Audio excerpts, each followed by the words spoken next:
Hi everyone, and welcome to day 4 of the 12 days of enrichment feeding and Sami rats. So today we're going to look at hanging treats in ropes. So this is a bit of a kind of encourage the rats to climb, to get around. It's not a way of displaying their normal food, but it's a nice occasional thing to do for them, make things a little bit more exciting and see how it goes. So I'm going to look at 3 different options for this. So there is the very straightforward buy your own ready-made rope. There are a lot of different shops that do this around the world. This one was from Handmade Hammocks, which is somewhere I get a lot of hammocks and bits and pieces from, but there are other choices out there, so have a look. What you want is it to be reasonably thick, it to be plaited so that you can get your finger through and also treats through, and it's kind of like, this isn't a bad length and it's reasonably easy to attach. I quite like those ones. Right.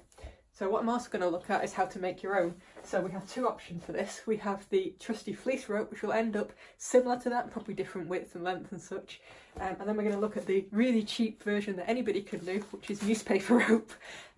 It won't last nearly as long, it won't wash, it'll only do kind of 1 lot and then it'll be done. But it's still something you can do for your rats. It's nice, cheap and easy and quite a lot of fun. So let's start off with the fleece rope because that's nice and simple. So what you want to do is cut yourself 3 strips of fleece. So this is just from an old fleece blanket that I use for the rats for free range.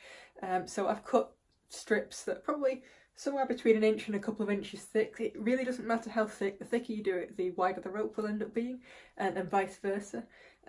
I'm no expert on these things, which is why I normally buy my rope. So this is probably going to end up looking far less professional than my properly made rope. But the rats won't care, and actually in some ways the less professional ones have slightly wider gaps so it's easier to fit things in. So next step, just tie the end in a knot. What you could do if you wanted, a bit like they've done on this kind of proper hammock, once she's tied the knot, she's tied in a ring, which makes it easier to attach. I'm lazy, so I'm not going to do that. And then it's just a case, very simple, plaiting. I'm probably not the best person in the world to show plaiting. I'm not the neatest. But basically that's all we're after. We're after a kind of nice chunky plaited rope. So I'll do that fairly quickly. And then we'll get on to the next type of thing. So if you notice I'm leaving it fairly chunky. This is going to give it a bit of give, but it's also going to make it very easy to fit things in.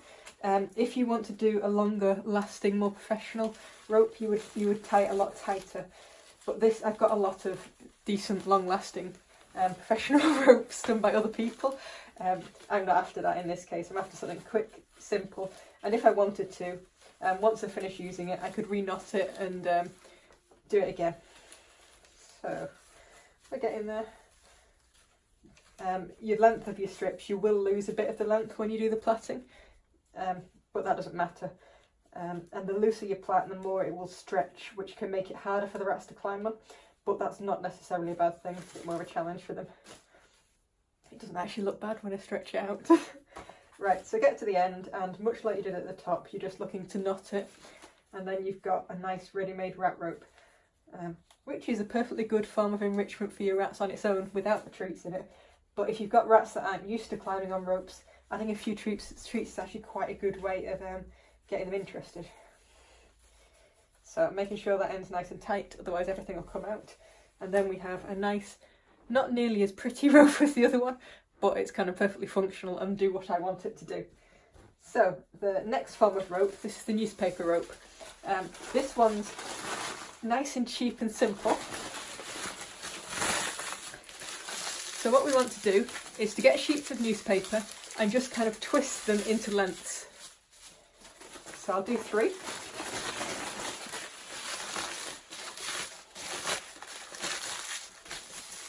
Again, we're just going to be plaiting these, but the idea is it's a different texture for them. It's something you can destroy and then take into their beds, and actually that's half the fun. It doesn't matter when you work hard on making something for the rats and they destroy it, because actually they've got a hell of a lot out of that.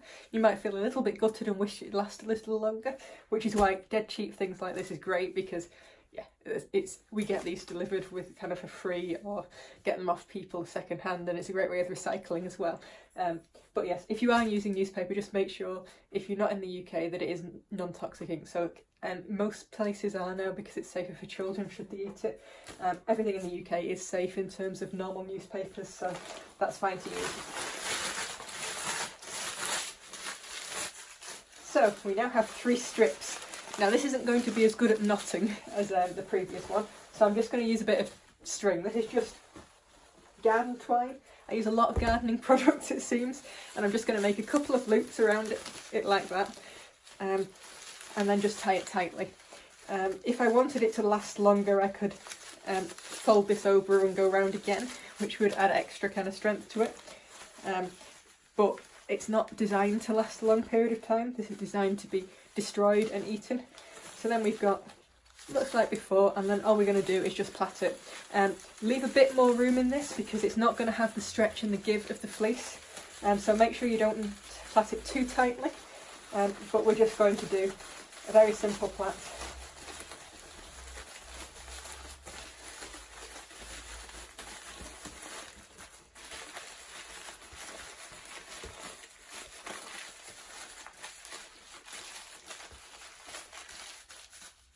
Right, so there we are, a nice plaited newspaper rope, and I'm just going to tie off the other end like I did that one.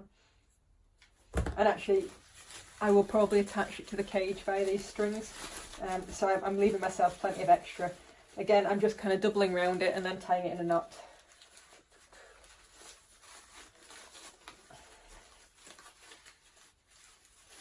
And lovely frilly ends for the rats to kind of destroy, I like that. Right, so we have our assorted ropes now. I don't need my scissors anymore. Oops. Right, so all we're going to do is we're going to put a few treats in them. So I've got an assorted range of different treats that I found. I just thought I'd pick some out. I kind of accumulate a lot of treats for the rats. They don't often get treats because I'm a mean and horrible person, and I'm rather self-conscious about their waistline, but I do have treats. They quite often go in my kitten packs. That tends to be where I use them up. I'm going to break these up a bit because these are a bit big. In fact, I'll show you these. These are kind of dried fish skins treats sold for dogs. Great for kind of protein and oil content. Nice for the coats and such. I do like my fish treats for the rats. But yeah, again, they are a bit big on their own, so I'm just breaking them up into slightly smaller kind of chunks. I don't want the rats to overindulge too much, even if it is Christmas. I did say I was fairly mean with this. And we also have some little salmon fishes. Again, similar principle. I like fish-based treats for the rats and fish-based food. You probably notice it if you look at any of my mixed videos. Right, bring up a few more bits and pieces. We have a couple absolutely top treats, which are roasted chicken bones. Rats get on really well with bones. They're very good, particularly for young and growing rats or pregnant rats, or kind of nursing rats and so on. Full of minerals and such, so I'm going to stick these on. These are really high value treats to the rats. They absolutely love bones, and so I'll make sure they're in more of the hard to reach places, otherwise they'll just go straight away. They probably will anyway. And then I've got a few different bits of millet and a few other small treats. These are just some liver biscuits that somebody's baked for me, so I'll stick them in there as well. Right, so let's get an assortment. I'm not going to put them in every place. I'm just going to put a few. In fact, this one's quite useful because I've kind of made it myself and it's quite loose. I can actually fully hide the treat in there, so they're going to have to dig through the fleece. So you can see that it's quite hard for them to find that, but they'll be able to smell it, so they'll be able to dig it out. Let's put a bit of millet in there. We're not looking at absolutely loads, but we're looking about enough to make them kind of work for the dinner. We're shedding millet pellets everywhere here. The rats are going to have a field day when it's free range time. And a few other little treats.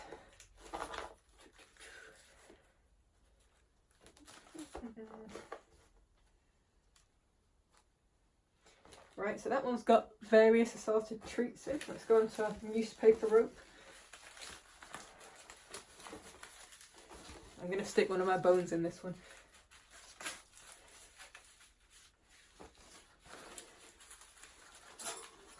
Basically, this is all about just making ordinary treats a bit more special and getting them working a bit harder. In fact, that's all enrichment feeding is about. It's nothing fancy. It's just trying to make the kind of everyday more special.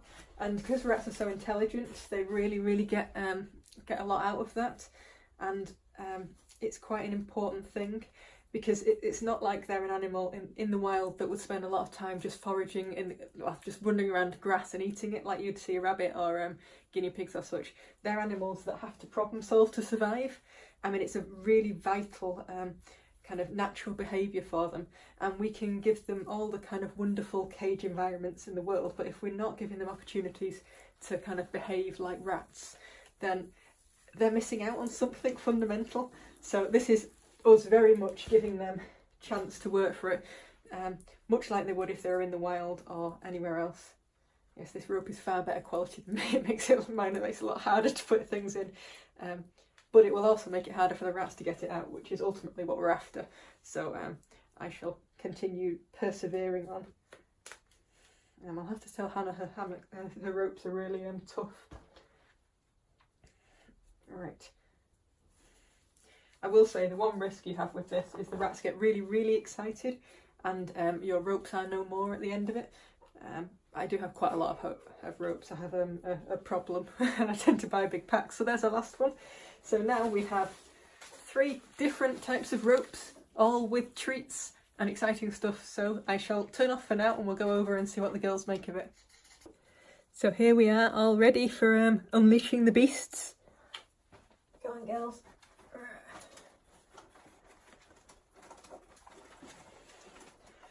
So everybody's in, and straight away they go straight to the first rope. So I've tried to put them in different places around the cage.